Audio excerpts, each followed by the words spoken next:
Welcome back to video 3 of 3. This is going to be a fast one. The first site I want to take you to is Ookaboo.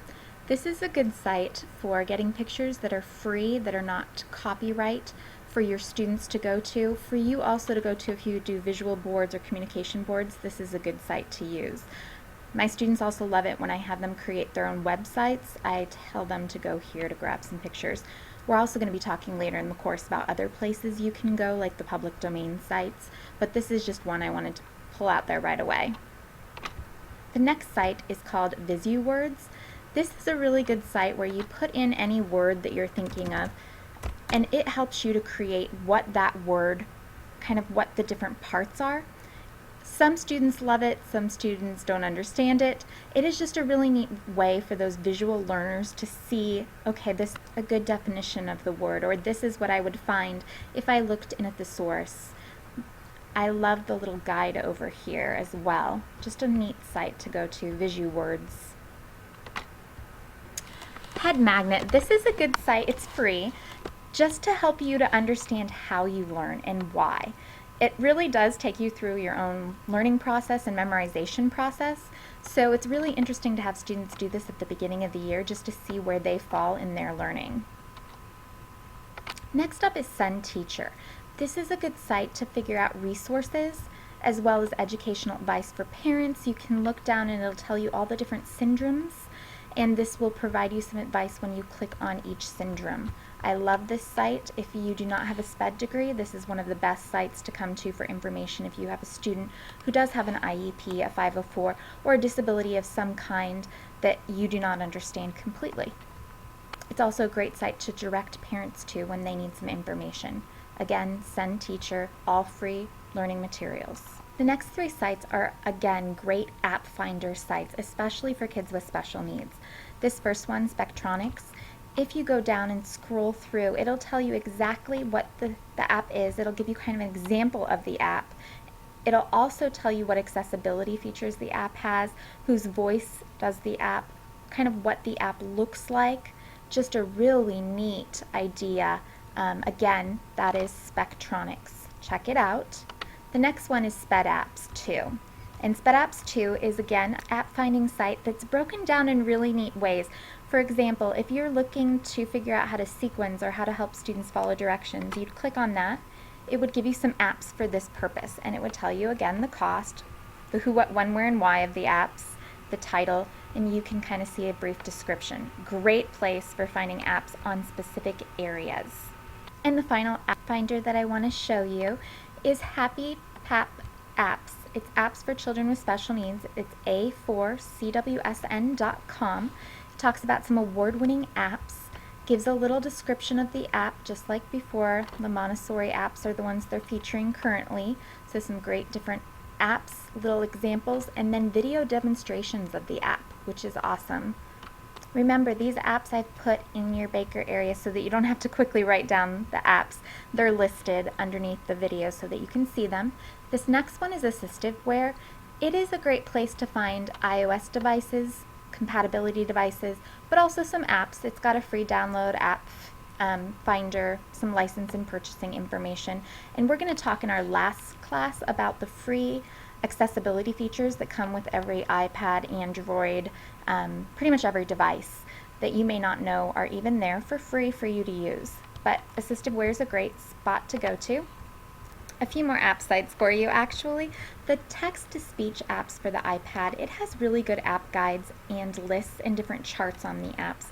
Really, it gives you an overview of each app, tells you how much it costs again, why it's good or not, and then you can kind of talk about different ways to monitor the iPad. We've been talking about that, different ways to see what your students are getting onto. Again, neat site for figuring all of that out and for getting some app reviews. What do other people think about these apps? This one is Natural Reader. It's a free download. It really does work. It assists with students in helping to understand voices. It has a text-to-speech feature. All of that's free. If you have a student with severe reading disability, I wouldn't use the free version. The free version is just for students who need some assistance, some extra help. The other versions are more adequate for text-to-speech. As you know, when you talk into a device, it can sometimes struggle with the pronunciation of your words and your accent. And when you get into the personal, professional, or ultimate, it doesn't struggle nearly as much as the free version, but the free version does work very well. Storyline Online. This is a resource for gathering books that are completely downloaded. You can click on the book and it'll give you the whole book downloaded page by page with the addition of sometimes some read aloud text by the author. Just a really neat site.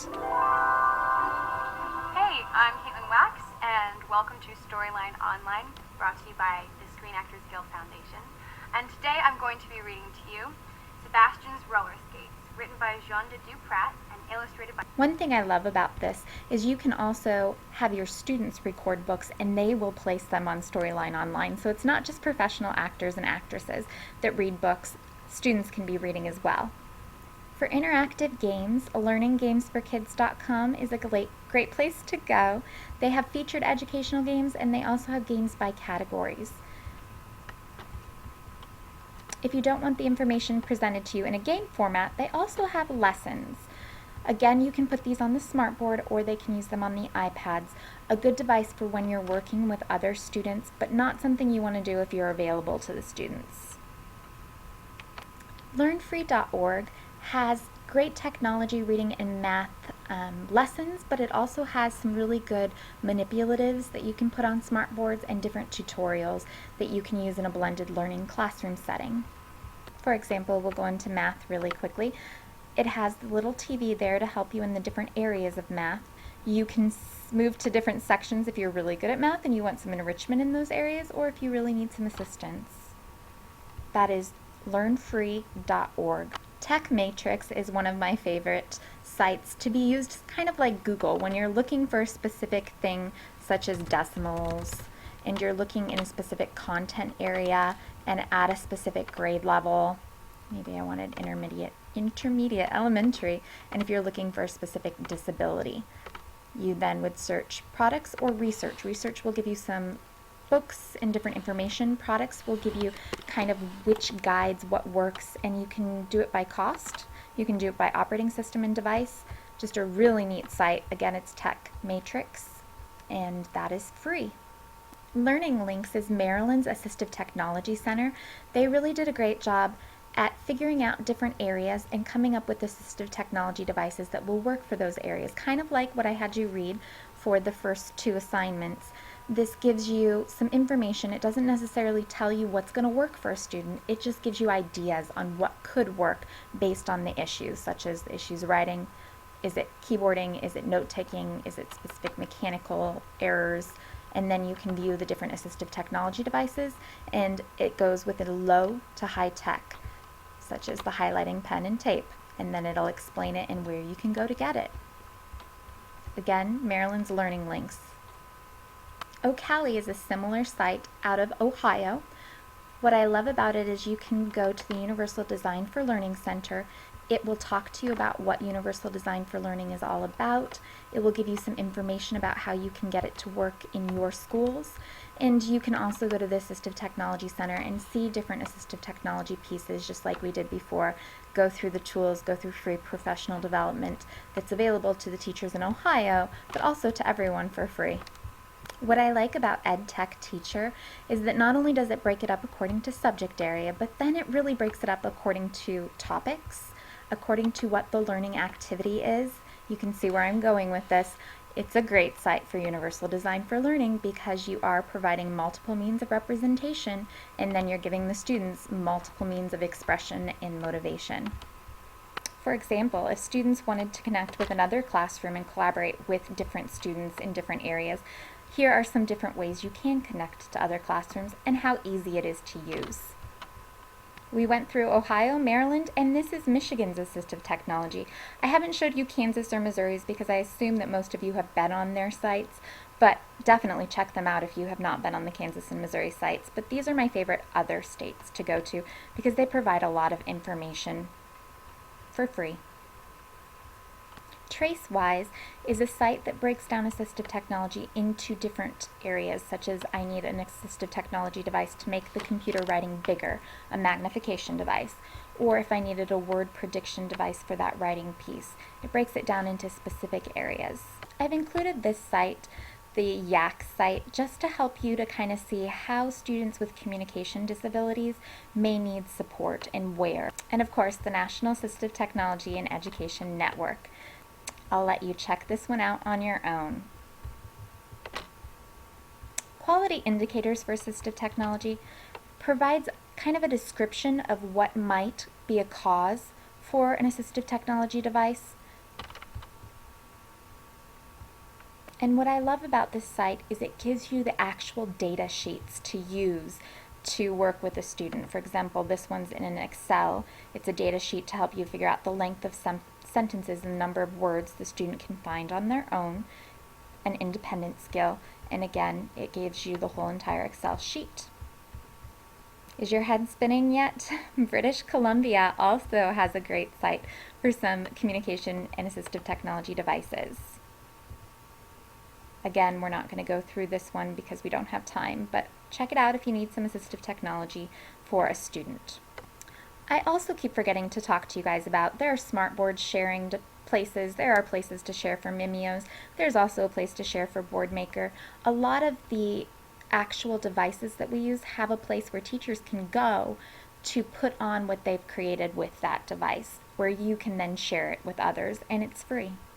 The best place to go for Universal Design for Learning tool, other than the tool kit that you just saw, is CAST. And again, CAST has all of the different learning tools here available for you. It tells you if it's for the student, the teacher, or the parent, and you can get on and it'll tell you what grade levels it's best for in implementing Universal Design for Learning. These final sites are just some fun sites. I had noticed that a lot of you use short clip videos that you were talking about. One of my favorite places to get short video clips is havefunteaching.com.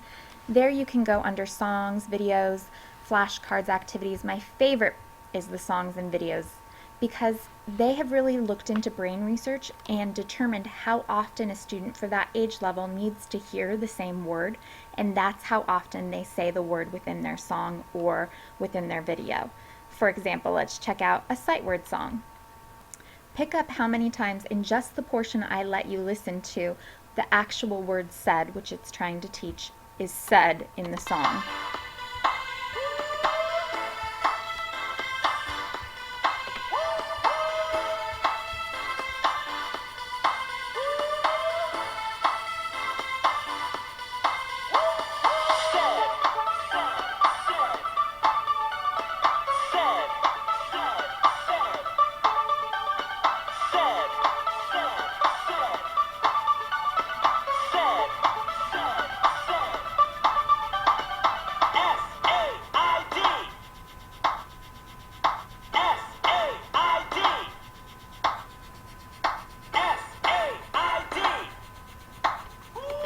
I'm going to pause it there for a moment.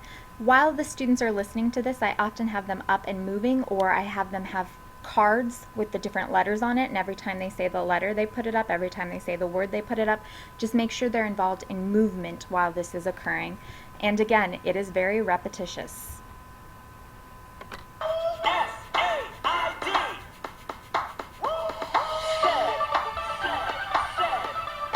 The next thing it's going to do in a moment, and I'll just go ahead and switch you over to it so you don't have to watch too much of it, is it's going to put them in sentences. The doctor, do you know what he said? He said, eat healthy, exercise, get sleep and go outside. I went to the dentist, do you know what she said? She said, brush your teeth in the morning and before you go to bed. Said. And then of course for the older students, they also have other videos. This is one on verbs. Well, here's what we'll do. I'll say a verb and you say it too. Now when we're playing, when you say it, I want you to do it too. Alright, now everybody, get ready. Because the first verb we're going to do is clap. Here we go. Clap, clap, clap, clap, clap, clap. And again, I'm going to clap, skip you clap, forward some. clap, clap. Verb is a word, it's an action word. If you can do it, then you do it. If you do it, it's a verb. A verb is a word, it's an action word. If you can do it, then you do it. If you do it, it's a verb. You can only imagine how much the students like this. Our final example of a math version, length times width times height, gives you the volume. And that's it for this week.